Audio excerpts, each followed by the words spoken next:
Thank you, Gwenda, and I'm really honoured to follow Pat. I'm afraid this is a bit rough, not because I didn't care, but because I've been unwell, and ironically, actually, a brain addled by painkillers made me cut one of the most important sections. It was about my period at Quadrant, and I'll say a few words just off the cuff about that later. Can you all hear? Okay. Well, this lecture, if indeed it can be called a lecture, is unashamedly a tribute to Rob. We've been friends for 46 years, or perhaps it's 47. There's no friend I love more, and none I respect more, nor admire more. And you'll therefore understand the joy with which I received the announcement of this conference and the final draft of its program, with so many fine minds and fine people speaking. And though this is a personal tribute, you shouldn't hold your breath in anticipating revelations about his life or mine. Because of the nature of our friendship, and because this is a keynote address, I decided not to offer a critical analysis of a particular topic or survey even part of what he's written. When I accepted Gwendo's invitation, I knew, of course, that I'd expressed admiration at the range of his work. And even so, I wasn't prepared to be as astonished as I was when I read him over again in the last few months. He's written on a greater number of topics with greater depth and penetration and humane understanding of any Australian intellectual, and few in the world. I thought about this sentence. This is a hyperbole, and I thought, no, it's not. Few in the world compare. Some of this is evident to anybody who looks at the program, but if the conference were to cover all that's important in his work, it would go on for at least another couple of days. So I decided to discuss some of his preoccupations that I lived through with him in the course of our friendship, rather than to offer anything that looks like an authoritative account or a critical assessment or survey of them. And anyhow, my capacity to assess his work declines in proportion to its controversial empirical content. So I'll begin then, not quite at the beginning, but only a few years after our friendship. It was at a turning point in his life, and I have a vivid picture in my mind of when he told me what he planned to do. It was January 1973, and the background is in age softened focus, but the location I remember only that we were walking deep in conversation on the curve of a road, a stone wall behind us, and behind that bare elms. I doubt that it was London, perhaps it was Leeds or Windermere in the Lake District. Rob wore a long woolen scarf, a tweed jacket and cap. He looked like he enjoyed, albeit with some irony, the trappings of being a qualified Anglophile. But his unmistakable Jewish face and his long curly black hair sticking out from either sides of his cap, refusing to lie under it, betrayed him as an intellectual, and one of European origin at that. Why not Oxford? Or if not Oxford, then London, I asked him. He finished his B.Phil at Oxford and had taught history for a year at Dulwich College. Without doubt, that's in London. Without doubt, he had a fine academic future before him, were he to choose it. We'd often talked about Australia and England, and we were agreed that for the most part, standards of academic and public discussion were higher in England. And I was therefore surprised when he told me he intended to return to Melbourne. He explained that he needed to involve himself deeply and concretely in public life and discussion. The need stemmed from his intellectual formation at the University of Melbourne in the second half of the 60s. A sense of obligation to public intellectual life was strong there at the time, stronger than I've ever known it at any other university. And although he admired British life, he was, he said, Australian in ways that went deeper than citizenship. He didn't believe that the right to speak on issues critical to a nation could generally be assumed by those who boasted only of being citizens of the world, who saw others only as their fellow human beings, rather than as fellow citizens, and even more importantly, fellow countrymen and women. He expressed inwardness with a sense of country as much as with the responsibilities and privileges of citizenship. And he said that Australia was his, and this is a phrase I remember, his place. He told me that at the time, and though a sense of place has become, that sense of place has become for him qualified and sometimes even ambivalent, it never became false. 4 years earlier, we were undergraduates in privileged times. Our education was free. We had lots of time on our hands to discuss all manner of things in the daytime, in the cafeteria, until early hours in the morning in houses in Carlton. We didn't go to cafes in Carlton then because there weren't any, or hardly any, though there was a good fish and chip shop. We believed the world was at our feet, and it probably was for many of us. I don't think Rob and I ever doubted that one day we would converse with some of the authors who inspired us. And that was partly why, despite the fact that we officially proclaimed that anybody over 30 should relinquish the world to the young because the times were a-changing, as the song goes, our relation to our teachers, at any rate, was never marred by generational conflict. Some of the finest academic staff in the university often ate with students in the cafeteria and, without condescension, discussed and argued with them. Vincent Buckley and Frank Knopfelmacher were, according to Rob's own assessment, the most important influences on him. Buckley was a poet and professor of English. Knopfelmacher had a day job in the Department of Psychology, where he gave brilliant lectures critical of the behaviourist dogma and more generally scientific pretensions of the department. But his vocation was for polemical political analysis. His public lectures were generally packed, and there was standing room only in 1968, when he lectured on the Soviet invasion of Czechoslovakia.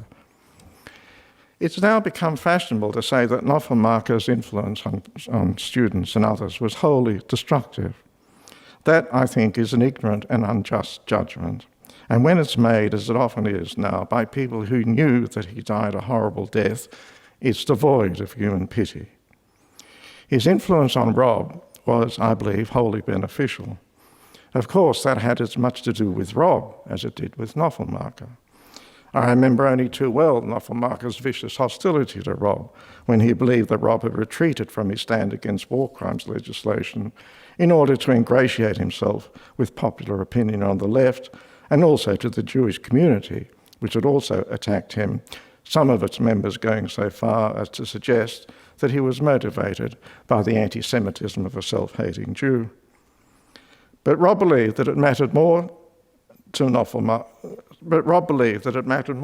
Knopfelmacher was right about communism, and he admired his courage in constantly expressing his abhorrence at regimes that practiced mass murder and his distaste of intellectuals who supported it or apologized for them or invented euphemisms for their atrocities.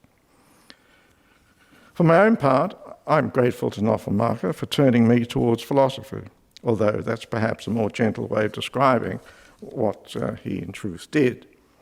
I was a psychology student at the time, and I wrote a long essay critical of behaviorism, man or methodolatry, I think I called it.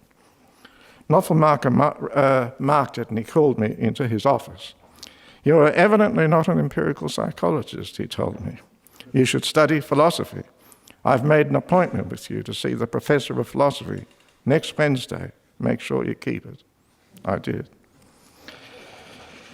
People then argued endlessly over ends and means, over what one could morally do to achieve ends that any decent person would desire, whether it was bombing of the German cities or whether it was what the communists were doing in Europe or South America and Asia. The Vietnam War and conscription made debates more urgent, though not thereby closer to moral reality. A man who ordered the massacre of 30,000 peasants in land reforms was affectionately called Uncle Ho.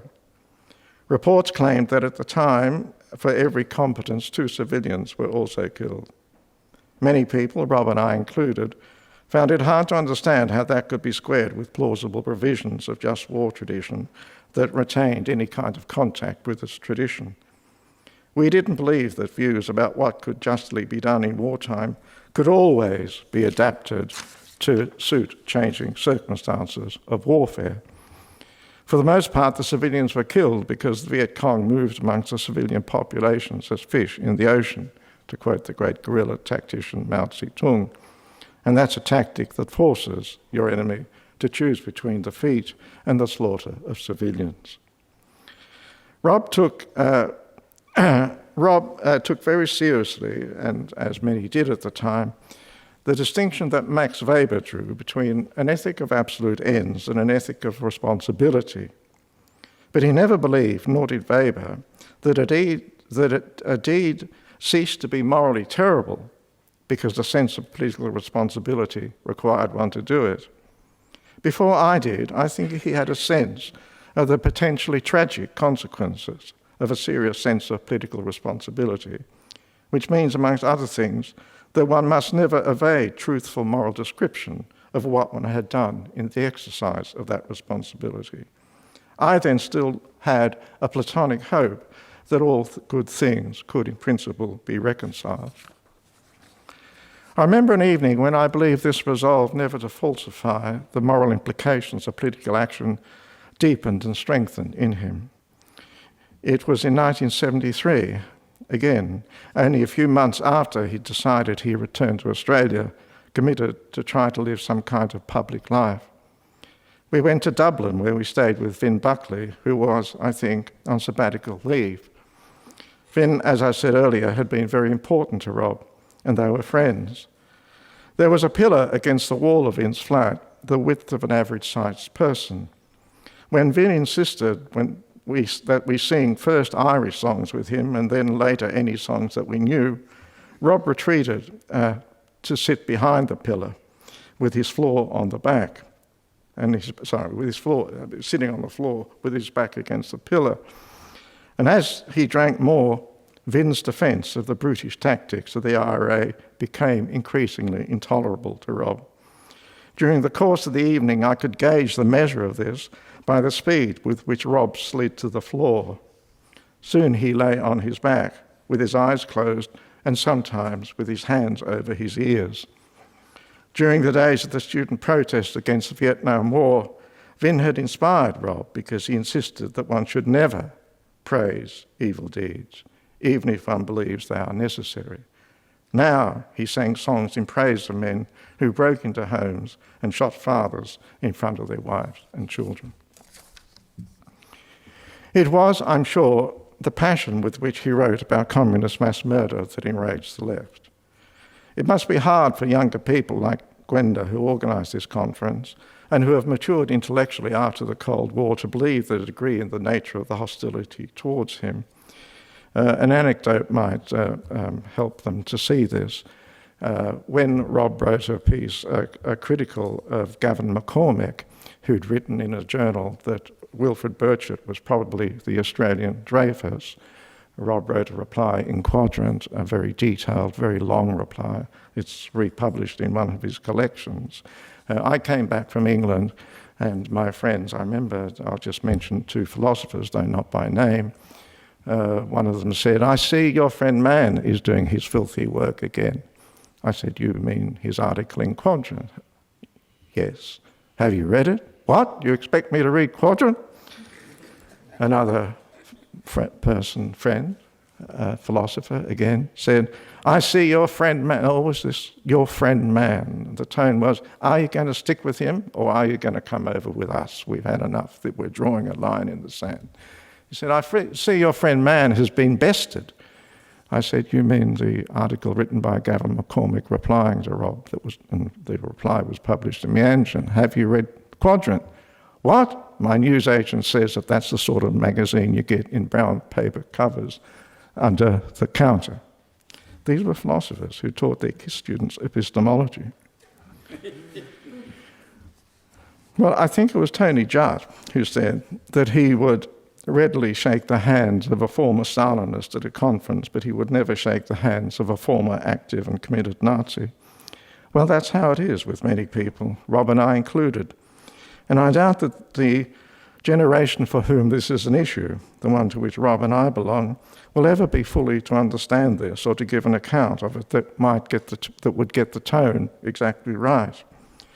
The common explanation is that communists were idealistic people whose hopes and aspirations were fine, whereas the hopes and aspirations and deeds of the Nazis were unspeakably vile. Well, that's true for the most part, but it doesn't explain why people who supported communism did it so lightheartedly. When Rob published The Shadow of 1917, when memories of the Cold War were still strong and hostility to him not yet abated, many reviewers and commentators of the book claimed that they had not been pro-communist, rather that they'd been anti-communist. Many of them went on to say that insofar as they supported communism, it was because they faced a terrible moral dilemma between supporting the communists on the one hand and the Americans and their proxies who committed atrocities in South America and Southeast Asia on the other. But nobody I knew then lived as though they were suffering the moral terrors of being caught up in a dilemma of such terrible dimensions. No one spoke as though political necessity required them to support a cause through gritted teeth. It was not true, therefore, that people felt it to be a dilemma. Nor was it true that there was, in fact, a dilemma. There was another option, left-wing anti-communism, taken by Hannah Arendt, Orwell and Camus, or at any rate so it seemed on the face of it. True, one might have said on reflection that it was not a serious option if one wanted really to achieve something, but I heard nobody wishing wistfully that it was a real option. I confess, though, that I shared many of the views of my friends on the left about Quadrant. And when I asked Rob why he continued to publish in it after the poisonous controversy over Burchett, he asked if I knew of any other magazine that would publish him. I couldn't. I was therefore not surprised when he accepted the editorship on the day the Berlin Wall fell. He didn't know what he'd do with the magazine. He knew only that an opportunity now existed to create a space for public conversation, and that the magazine would oppose voices determined to close the conversation. That, of course, does not mean that he believed that all voices were equal, nor that he believed that there were no voices so abhorrent or just cranky that he wouldn't publish them. He wouldn't have published David Irving, not because he believed he should be denied the right to free speech. Rather, it would have been because he saw no point in publishing him as though he presented a case to be taken seriously, as though a reader whom one respected might reasonably be persuaded by him. Could anybody believe would believe Irving without being an anti-Semite or a crank, or someone radically so in need of education, someone, for example, who didn't even know that the Irving's views conflict with those of nearly all the world's historians?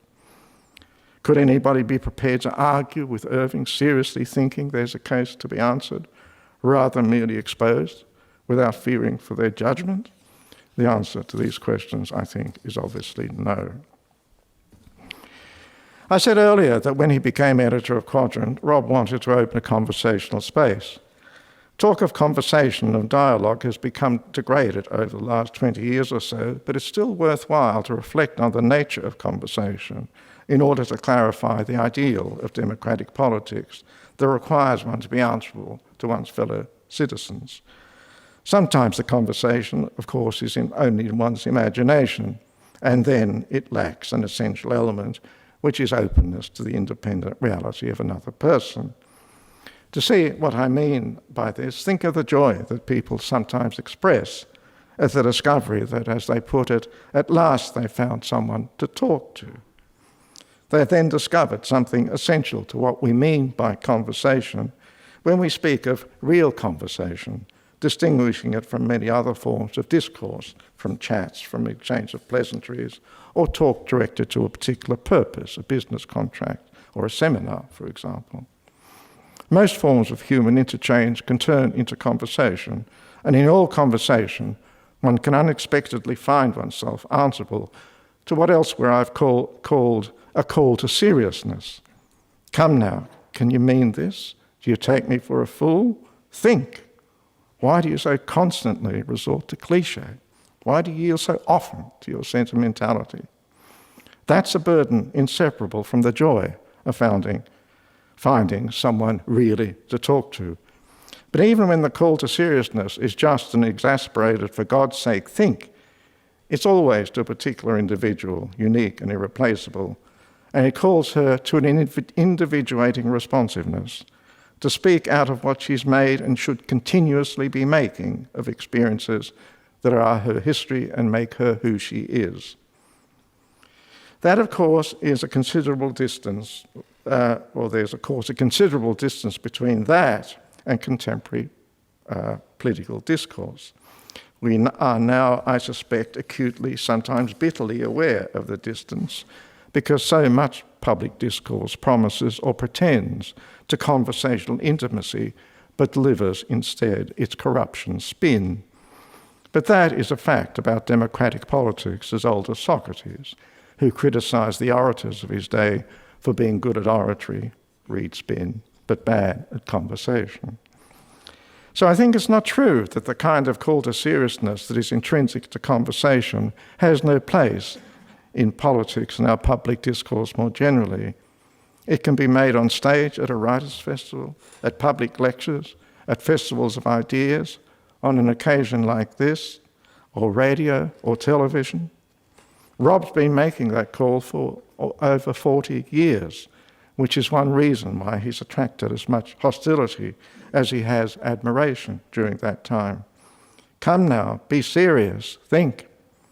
Conversation in which such calls are made demands truthfulness, not just in the sense of honesty, but also in the sense that implies a serious effort to try to see things as they are, rather than as they appear to us, because we're sentimental or spiritually weary, or just plain morally and intellectually lazy, or because we yield to the almost infinite many distortions of reality that we fabricate in obedience to what Iris Murdoch called the fat, relentless ego. For the role of that ego on the modern conception of the essay, read something. Is it in the New Yorker? It came out in the daily read that you put out. You should know, Chris. It doesn't matter. Anyway, so those calls to seriousness can be made. And why, after all, would we be joyful that at last we have someone really to talk to, unless we trusted that person to be severe with us? It's therefore deeply mistaken to think, as Michael Oakeshott did, that conversation should never press towards truth, or as Richard Rorty did later, that, taken seriously, the concept of conversation is inconsistent with a substantial conception of truth. Socrates, the most important philosopher of conversation, said that nothing matters more in life than to talk about how we should live. And Rob's been doing that, or attempting to do that, and always attempting to engage his fellow citizens in the process, as indeed Socrates did. And he's been fortunate to find in Maurice Schwartz a publisher entirely true to his temperament, an essentially European intellectual Jew, though in Maurice's case, with strong attractions to New York.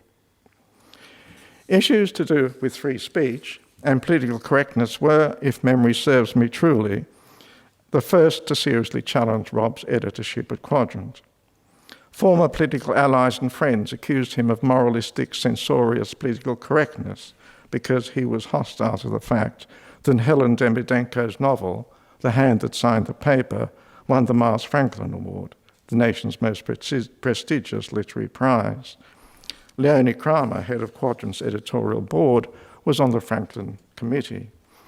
Rob couldn't understand how a book whose character and plot were based on viciously and standardly European anti-Semitic stereotypes could be publicly honoured. Nor could he understand the relative lack of embarrassment when the exotic Helen Demidenko, with long blonde plaits dressed in Ukrainian costume, was discovered to be Helen Darville from Scunthorpe in Yorkshire. On this occasion, the gods were just but merciless. I hope my tone hasn't offended anybody who loves Yorkshire. I love it too. In fact, next to Central Victoria, it's my favourite spot on earth. Rob was, I think, more unsettled by the Demidenko debacle than by anything before or after, except now by the spread of climate change denialism. And that was partly because it was the first occasion of real tension between him and people who'd been allies and some had been friends during the Cold War years. But more unsettling by far, however, was his incredulity that in a culture which he had committed his public life, distinguished intellectuals had learnt so little and forgot what they knew about the most significant events of that century. It could not happen in Europe, he wrote, in The Culture of Forgetting, and he was right. But it was not ignorance or low intellectual standards that unsettled him most of all. It was the absence of something that is a condition of knowledge, of respecting the right authorities, of applying standards, of being able to see the wood for the trees. And that something is judgment. It's what enables facts to become evidence, and evidence to become knowledge. It's what cranks lack, which is why their malady is far worse than ignorance. Of all the intellectual's virtues, none is more important than judgment, because if it fails, the rest won't count for much. And education in it is one of the most important tasks for schools and university. Judgment needs to be educated because one needs to know whom to trust, for them to be deserving of trust, and for oneself to trust deservingly. Protecting the conditions for trusting judgment in the public realm is one of the most important responsibilities of journalists and public intellectuals. And if public intellectuals, polемicists and journalists can be confident they won't be held to account for what they write, then debate will degenerate, as it has in Australia, to the point where hardly anybody will be able seriously to trust their judgment. At the time of the Demidенko affair, perhaps nothing showed so clearly that the conditions of judgment had been eroded in the intellectual culture than the fact that the Australian newspaper published a cartoon showing Demenko roasted on a candelabra. If there had been a leering, stereotypical Jewish face in the corner, it could have come out of the pages of Der Stürmer. But there was no reason whatsoever to think that the cartoonist was anti-Semitic, and that, in some sense, made things worse. Climate change denialism and other forms of irrational skepticism about the scientific consensus on climate change have made Rob even more fearful about the potentially catastrophic consequences of the erosion of judgment in the public domain. Interestingly, the same people who are ideologically sympathetic to the nihilists appealed at earlier times in the culture wars to the trust that one had no option but to place in scientific consensus when they sneered at postmodern skepticism of scientific objectivity. It's essential to the very idea of theory as it exists in genuinely scientific theory that one rely on non-collusive consensus between experts, on agreement about the data, about what needs explanation, about what is at the margin and what's at the centre, about what only a crank would seriously investigate. Absent all that, the claim that the best theory is one that explains most of the data would simply be nonsense. Rob and I don't argue much anymore about what might be called the problem of absolute value in politics, partly because many years of discussion have led me to modify my position. But it's important as the discussion has been, the example of his own political life and the way he has conducted himself with such moral and political seriousness has been important to me. His enemies have called that serious moral vanity. I never to know whether they're knaves or fools or both. Political sobriety has two aspects, I think. Simplifying a little, there are an empirical and a moral aspect. The empirical factual aspect has to do with how one understands human conduct, individually and institutionally. In that domain, there are disputes about what counts as realism and what counts as cynicism. Clearly, though, there are historical, sociological, and psychological realities, ignorance of which have very serious political consequences. But there are also moral realities. And when people say, therefore, that politics is the art of the possible, one must add to that moral realities are amongst those that constrain empirical possibilities. And on this, Rob and I have always agreed. Another reason why we do not argue passionately about this is because I've never doubted Rob's passion for justice. And what I've noticed most in our discussion over the years is that Rob has never, or hardly ever, tried to justify to me the stand that he took.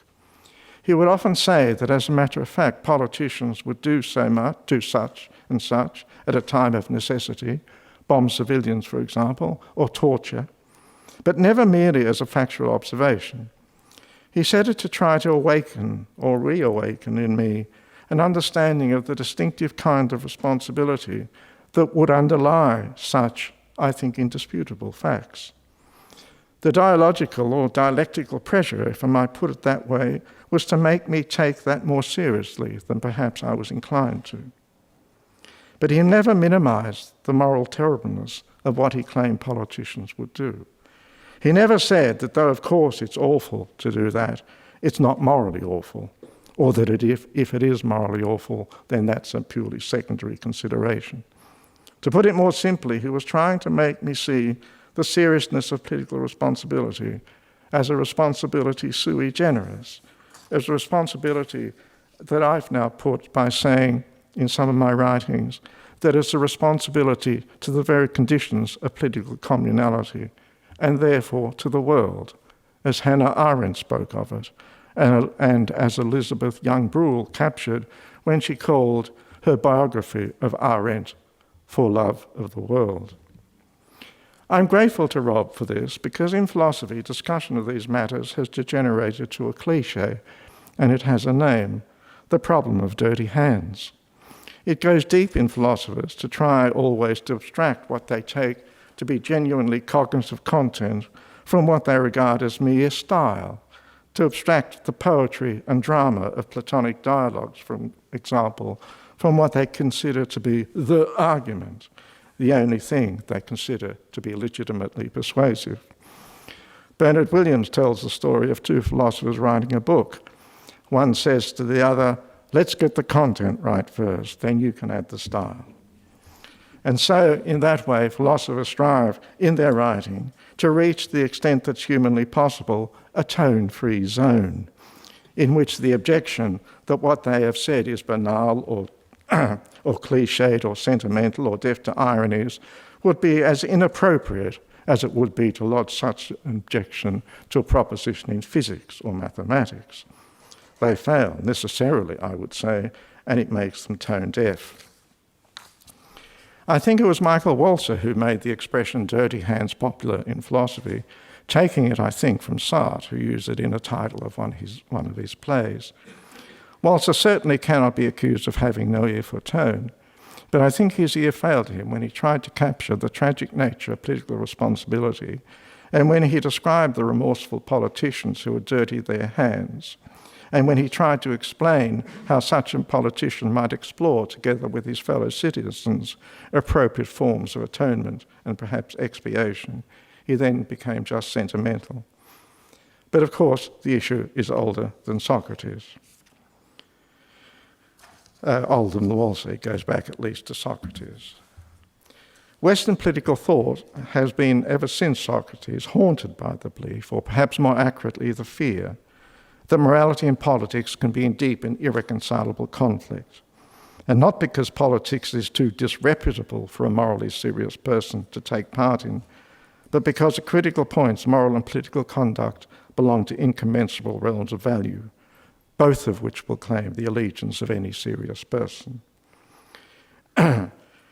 Morality and other ethical values that sometimes conflict with it are answerable to one another. Morality can't ignore the claims to politics, and politics cannot ignore the claims of morality. And that informs our understanding of the tragic. For defense of community, politicians will always do evil if they judge it to be necessary. Most people know that, and most people expect it of them under pain of irresponsibility. And that is what Rob often told me.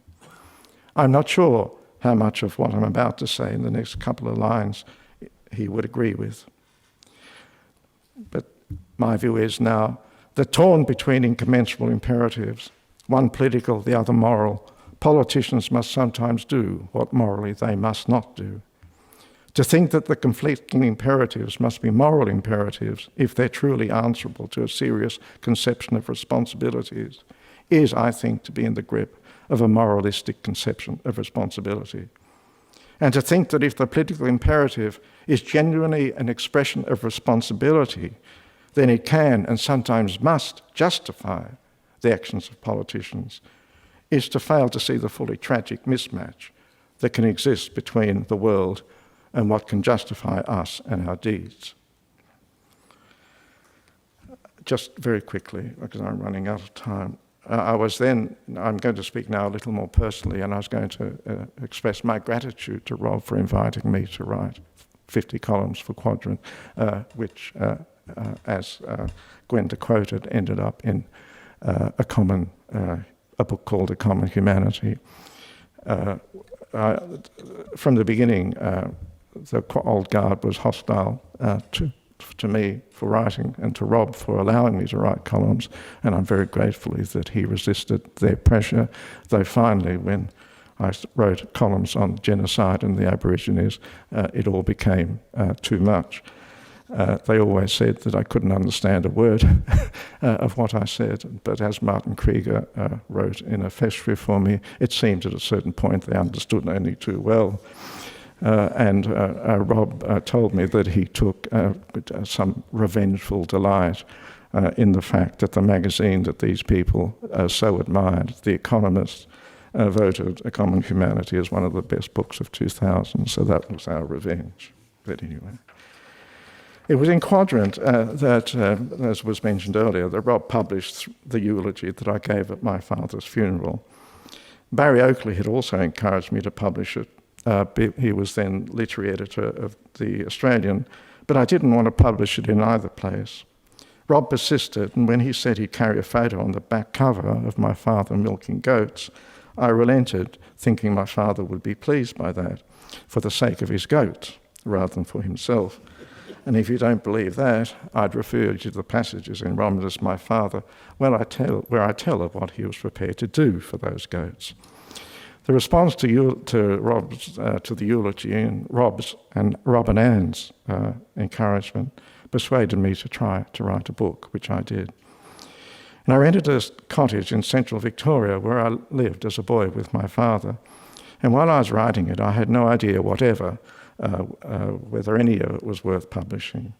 And had it not been for my wife's tears when she came to visit me on weekends, I would have thrown so much away that there wouldn't have been enough for a magazine article. I wrote it in 3 intense weeks, oscillating between joy and depression. And when I finished, I was exhilarated and immediately sent the manuscript to Rob. After my wife, Yael, he was the first person to read it. I was enormously heartened by his praise of the book, but I trusted his wife and mine and declined his advice to jettison the descriptions of the landscape. I'm glad I did that, because if I hadn't, there wouldn't have been a film made of the book. And I wouldn't have met Eric Banner and Cody Schmidt-McPhee. 15 years later, when I wrote After Romulus, a much more psychologically difficult work for me, I was again grateful for Rob's encouragement and even more for Anne's, especially at the time of writing and when I first thought of writing about my mother. And my gratitude to Anne is evident in the essay called An Unassuageable Longing. Well, I spoke earlier of how surprised his friends were that Rob turned away from the prospect of a distinguished academic career in Oxford. They were equally surprised when some years later he moved to Cottle's Bridge. We had all taken him for a quintessential urban intellectual. In large part because of Anne, Cottlebridge is now so deeply part of him. As a girl, Anne fell in love with the harsh beauty of the central Victorian landscape, about which she's written so beautifully in her memoir, So This Is Life. As the subtitle, Scenes from a Country Girlhood, tell you, she's still a country girl at heart. I wouldn't go so far as to say Rob's a country boy, but Anne's love of the countryside has, I'm sure, transformed his sense of it. But for many people, since Black Saturday, the joy and the beauty of the landscape is mixed with foreboding, if not actually dread. So it's become for me, and I know also for Rob and Anne, with more reason. Had the wind not turned on Black Saturday, taking the fire away from their home, they would almost certainly have been killed. Rob's essay, Black Saturday, Why Weren't We Warned, is one of his most powerful and moving. Those who know of my work will know that my understanding of friendship has been profoundly influenced by the example of a friendship I was privileged to witness as a boy between my father and Pantalimon Hora, who helped raise me in my mother's absence, a man who became a second father to me. Friendship, I learned from them, is a joy that can be fully experienced only if one rises to its sometimes severe demands. The demands are not from outside, not from morality, for example, but are intrinsic to friendship. They make it what it is. I learned from my father and from Hora, not from what they said, but from being a witness to their friendship, and perhaps even more importantly, from the light it casts for me on the world, that it is often tempting to forego the gift and the joy of real friendship, and that one settles instead for its false semblance, one of its counterfeits, like companionship, because, a false semblance that expresses sentimental enthusiasm for the demands of friendship, but frightened by those demands, fails to rise to them. A few years ago, Rob, Arnold Zabel and I were invited to discuss our friendship at the Melbourne Writers' Festival. Louise Adler chaired the session. She asked repeatedly whether we spoke about intimate personal matters to one another. We said we did, but she obviously didn't believe it, so we had to repeat it at least 2 times. Rob had to leave early to attend his famous debate with Robert Bolt about the stolen generations. Louise drove, what? Andrew about the stolen generations, and Louise drove Yale and I to the event at RMIT and persisted in her incredulity. It struck me as both strange and interesting. It struck me as strange because the depth of the friendship between Rob and I has been public for a number of years. It's one of the reasons why I don't anymore defend him publicly. I know the response would be, well, he would say that, wouldn't he? And therefore it would do Rob no good, and indeed in the malicious hands of someone like Gerard Henderson would probably do him harm. But a deep friendship, of course, is one in which intimate things are disclosed and discussed. And Rob and I have shared the most important events of our adult lives. But the reason Louise's disbelief struck me as interesting is I think that just as it is hard to rise to the sometimes severe demands of friendship, so it is hard to see ordinary pleasures and delights and joys in friendships that do rise to those demands. My friendship with Rob has been one of the greatest comforts and also the greatest joys of my life. Thank you.